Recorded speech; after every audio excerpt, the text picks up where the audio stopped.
Angelica's folder, thick with hope and schemes, intelligence measured, but not quite Willow's dreams. In the 21st century, the amalgamation of cultures within the United States and the attendant social mores could easily be viewed as an amorphous, ever-changing entity, with a handful of focal anchor points around which the more transient beliefs and customs writhed and wriggled. Attitudes towards sexual liaisons, along with perceptions about what young Americans should do, with whom and when, were conflicting and confusing. The clash of culture and custom in light of these factors, especially where some rules bent easily and others seemed set in stone, became one of the most intriguing patterns I noticed in the young Estolian community I established in Hallow's End. Gideon Zakarian. Designates Journal. What do I need to know, Zeke? I am willing to serve this nation, my wife and the 4 daughters of Willow Griggs, Gregorio said. Zeke opened the first folder. I do not know how successful you will be.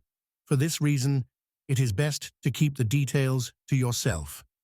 Tell Wraith that you are traveling to the United States on my behalf. He pulled out a sheet of paper, glanced at it and handed it to Gregorio. Then he took out an identical copy for himself. This is your itinerary. You will leave in 2 hours. Gregorio already disliked the necessity of being away from Wraith. Yet even if he succeeded only in part, the happiness he could bring her would make the absence worthwhile. This was what he would remind himself of during the most difficult parts of the ordeal ahead. I must admit, I felt as if my very soul was stained after researching Willow Griggs's life. Zeke said. Gregorio shared. Wraith told me that her sister had a philosophy about the father of her children. She wanted one child to be brilliant, one to be beautiful, one to be an athlete, and one to be a financial genius to consolidate her wealth in her old age. Consequently, she has 4 daughters by 4 fathers, a physicist, a male model, an American football star, and a wealthy entrepreneur. Wraith tells me that Willow hoped for only one daughter, her beautiful child, and planned for the others to be sons, particularly wanting an athletic boy. He looked away from Zeke, his eyes narrowing at the thought of any woman so callously shopping for fathers for her children. Zeke grunted, his tone making clear his distaste for discussing Willow Griggs's philosophy on life. You will begin in Minneapolis and take our newest jet. It is equipped with reclining chairs that are as good as a hotel bed. I believe I know you well enough to say that you are far more likely to accept a few nights sleeping on the jet, rather than prolong your trip by checking into hotels along the way. He and Zeke grinned at each other, a silent understanding passing between them. There was no need to say it out loud. Of course, Gregorio would trade a few nights of discomfort for a quicker return to Wraith's side. The grins faded as Zeke settled back, his shoulders squaring in anticipation of what came next. Gregorio's fingers drummed once against the folder before stilling, his jaw setting as the mood in the room grew solemn. Zeke slid the folder across the desk, his eyes briefly meeting Gregorio's. Your first appointment is with Thurber Barlow. The investigator indicated that he is living with his male lover. He is still a successful model. His lover does not know that the money he sends to New Jersey is child support for his daughter Serenity. He thinks it is for student loans. From everything I was able to ascertain, he will jump at the chance to sign away his rights to Serenity, especially if you can accomplish your mission without his lover learning why you are there. Zeke's jaw tightened as he spoke, and Gregorio's expression grew somber. The fleeting camaraderie between them was gone now, replaced by a determined gravity. Both men understood the cost to the children if they failed, and the necessity of seeing the mission through, no matter how distasteful the means or the motives involved. He pushed 2 photographs towards Gregorio. The first was of a blond man in relaxed, well-cut clothes, nothing flashy, just enough polish to hint that modeling was how he kept the lights on. The second was his daughter. Serenity looked about 9 or 10, with light hair cut in an unfussy style and the sort of bright, uncertain smile reserved for strangers behind the camera. There was something gentle in her expression, an earnestness that made her immediately likable, though he doubted Willow would see it that way. Cute, yes, but not the kind of beauty that attracted flashbulbs and magazine editors. He caught himself wondering if Serenity already suspected she'd missed the mark in her mother's eyes, if Willow made it plain, or if the disappointment came out in smaller, sharper ways, thinly disguised as helpful advice. With what he knew of Willow, either possibility seemed far too likely. Zeke took the photos back, restoring them to the bulky folder before pushing it toward him. You will have enough time to study each folder prior to each meeting. I would suggest you study only one at a time. Reading ahead can only cloud your mind and make your meetings more difficult.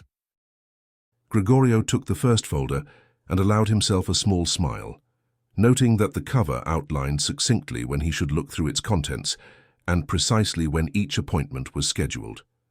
The detail reminded him of his training with Theo, his adoptive father and their former keeper, who had tutored both him and Zeke with unwavering rigor.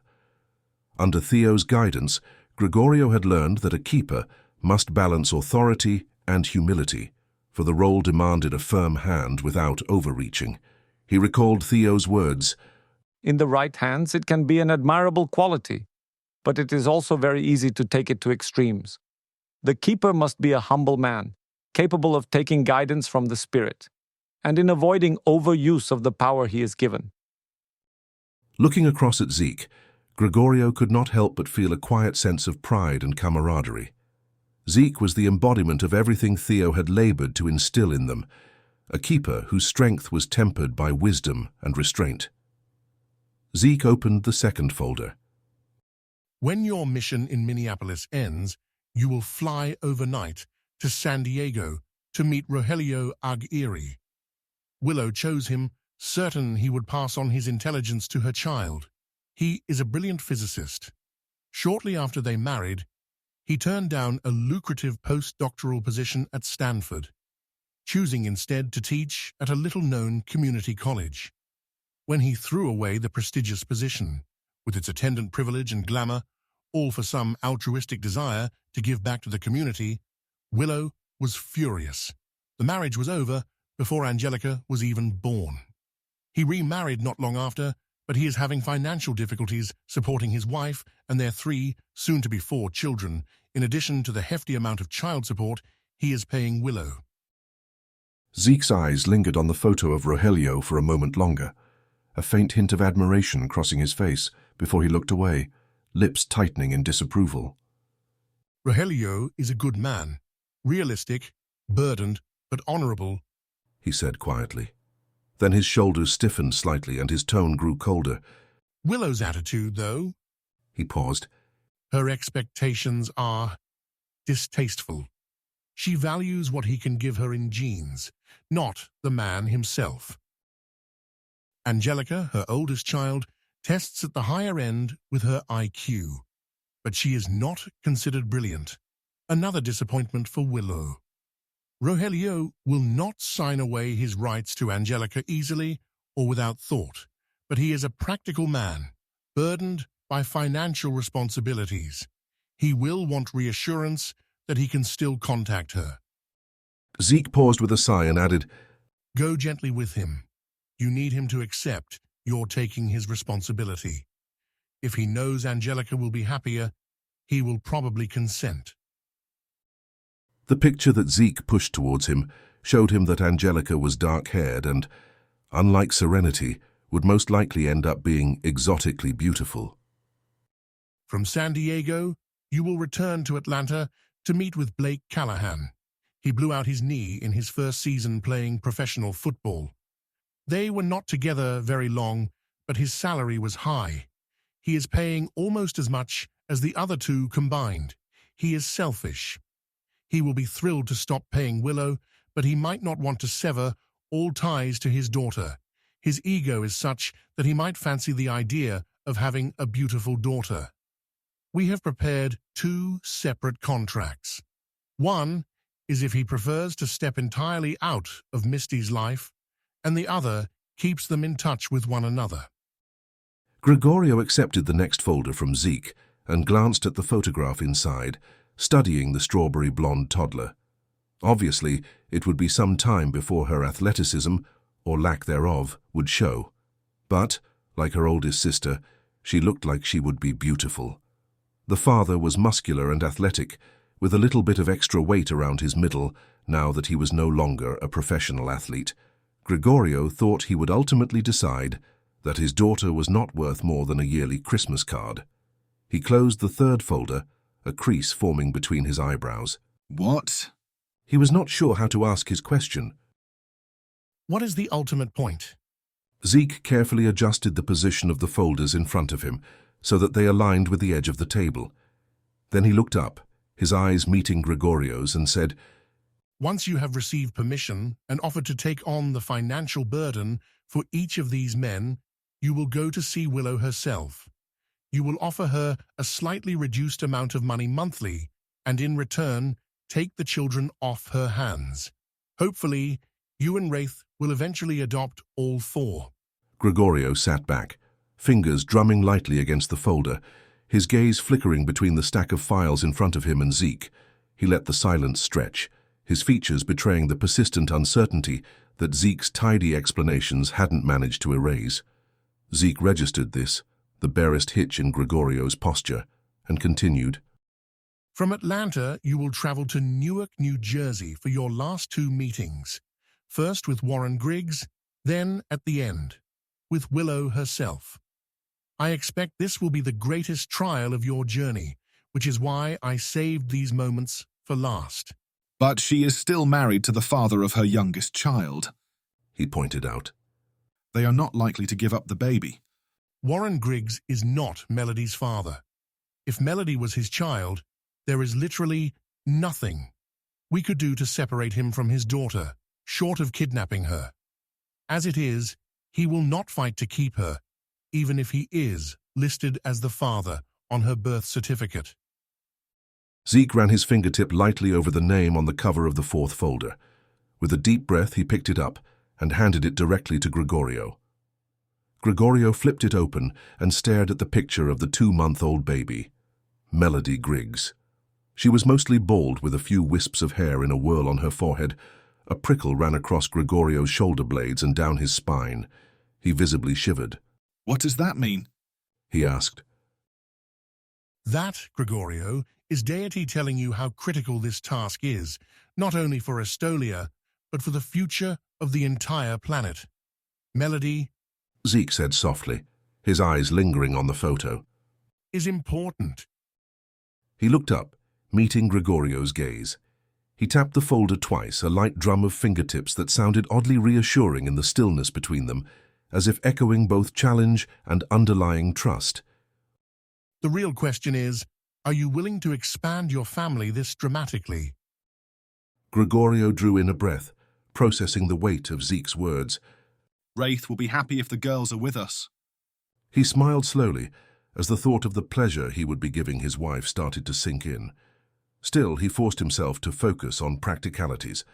You believe that, approached properly, the 3 known fathers will sign away their parental rights to varying degrees. What makes you think that Willow will give up her daughters? There was a shadow in Zeke's eyes when he met Gregorio's eyes. I believe beyond any doubt that she will prefer the child support without the children. Given the choice to reclaim her single life, she will take it, especially once Walter Griggs hands her the divorce papers. Is there more that I need to know? He asked. Zeke did not respond. Gregorio got to his feet and said, I will let Wraith know that I must travel, but that I will be back swiftly. Zeke's hand came up and he shook his head. Wraith will meet you at the airport. You will say your goodbyes there. Gregorio wished he had more time to be with Wraith before leaving her for up to 10 days, but Zeke knew what he was doing, and he, Gregorio, would do well to follow his lead. The timing made sense as well, since he was to fully take over running the stables within the next couple of weeks. Serenity's folder, edges bent, barely seen, gentle smile captured, shuffled behind the screen. Her mother's gaze passing, seeking starlit glow, yet earnestness lingers more than she'll ever